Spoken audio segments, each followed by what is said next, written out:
Once again, welcome to my channel Lyceum the School. Last వీడియోలో మనం position related methods strings పైన apply చేసేవి పైథాన్లో చూసాము. ఇప్పుడు మెథడ్స్ అప్లికబుల్ ఆన్ ఐటరబుల్స్. ఐటరబుల్స్ అంటే మనకు తెలుసు లిస్ట్, అరేస్, టపుల్, డిక్షనరీ ఇవన్నీ కూడా ఐటరబుల్ అనమాట. అంటే ఒక్క ఎలిమెంట్ని విజిట్ చేస్తూ దాన్ని చెక్ చేయాలంటే చెక్ చేస్తూ వెళ్తుంటాం కదా, అది ఐటరబుల్ అంటాము.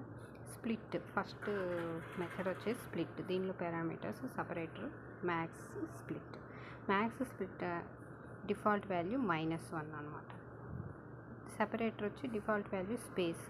మనం ఏదైనా హ్యాష్ అలా ఇవ్వచ్చు. సపరేట్ చేసినప్పుడల్లా మనం మ్యాక్స్ స్ప్లిట్ అంటే ఎన్నిగా సపరేట్ చేయాలి, దానిలో ఉన్న స్ట్రింగ్లో ఉన్న వర్డ్స్ని ఎన్నిగా సపరేట్ చేయాలి. ఇప్పుడు మల్టిపుల్ వర్డ్స్ ఉంటాయి. మనం మ్యాక్స్ స్ప్లిట్ అనేది 2 అంటే ఆ స్ట్రింగ్ని 2గా సపరేట్ చేస్తుంది. అండ్ డిఫాల్ట్గా స్పేస్ అయితే ఇస్తుంది సపరేటర్.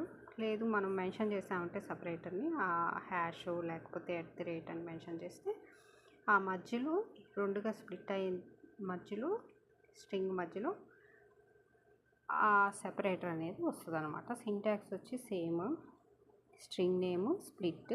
ఇది రిటర్న్స్ లిస్ట్ అనేది రిటర్న్ అవుతుంది సపరేటర్తో.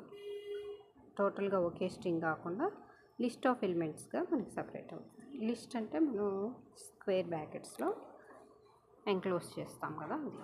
Split lines. దీనిలో పారామీటర్ కీప్ లైన్ బ్రేక్స్. ఇది ఆప్షనల్ పారామీటర్ అన్నమాట. Splits the string at each line break and returns A list. మనం స్ట్రింగ్లో లైన్ బ్రేక్స్ అనేవి ఇచ్చాము అంటే ఆ లైన్ బ్రేక్స్ దగ్గర సపరేట్ చేసేస్తుంది. అన్ని ఐటమ్స్ని లిస్ట్గా మనకి రిటర్న్ చేస్తుంది అనమాట. ఆర్ స్ప్లిట్ రైట్ సైడ్ నుంచి స్ప్లిట్ చేస్తుంది అనమాట. డిఫాల్ట్ ఈ space specifies which separator is used. A separator వాడాలో చూస్తుంది. How many split to do default is -1. సిమిలర్గానే పనిచేస్తుంది అనమాట స్ప్లిట్ లానే, కాకపోతే రైట్ సైడ్ నుంచి తీసుకుంటుంది. నెక్స్ట్ వచ్చేసి పార్టిషన్. దీంట్లో పాస్ చేసే వాల్యూ వచ్చి parameter value part of string where to separate.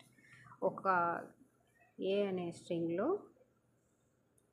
ఏ అనే వేరియబుల్లో మనం స్ట్రింగ్ని ఎంక్లోజ్ చేస్తున్నాం.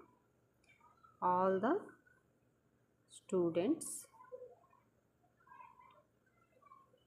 attended.